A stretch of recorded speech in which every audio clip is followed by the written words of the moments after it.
વેલ અમિતજી આપણી સાથે જોડાયેલા છે અને અમિતજી આજના દિવસે હવે ઓપ્શન રણનીતિ માટે તમારી ખાસ ક્યાં નજર? ઓપ્શન્સના હિસાબે અગર આપણે જોઈએ તો ઇન્સ્યોરન્સ સ્પેસમાં એચડીએફસી લાઈફ તરફથી કન્સિસ્ટન્ટ અંડર પરફોર્મન્સ જોવા મળ્યું છે અને ઇનફેક્ટ જે 780 ના જે લેવલ્સ છે કન્સિસ્ટન્ટલી હર્ડલ સાબિત થઈ રહ્યા છે.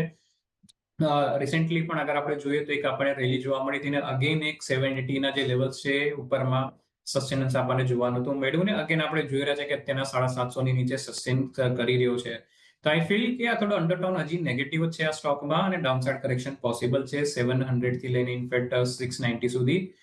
તો 750 ની સ્ટ્રાઇકનો જ ઇનફેક્ટ એટીએમ સ્ટ્રાઇકનો જ પુટ બાય કરી શકાય એચડીએફસી લાઈફનો કરંટ માર્કેટ પ્રાઇસ 14 થી લઈને 14.5 ની આસપાસ છે.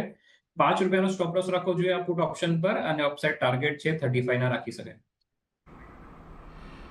એટલે જુઓ એચડીએફસી લાઈફ જે પ્રમાણે સતત અહીંયા આપણને 780 પર રિજેક્શન મળી રહ્યા છે અને ત્યારબાદ આજે જે પ્રકારે આપણને અહીંયાથી ચાર્ટમાં થોડુંક એક નાનકડું બ્રેકડાઉન આવતું જોવા મળ્યું છે એને પગલે હજી વધારે ઘટાડો આવે એવી અપેક્ષા 700થી લઈને 690 સુધી આ સ્ટોક આવી શકે એટલા માટે તમે 750ના પુટ ઓપ્શનમાં અહીંયા ખરીદી કરીને ચાલી શકો છો. ₹5નો સ્ટોપ લોસ, ₹35ના ટાર્ગેટ, એટલે એચડીએફસીમાં ઘટાડાની અપેક્ષા એટલા માટે 750ના પુટ ઓપ્શન પર તમારે ધ્યાન રાખવાનું.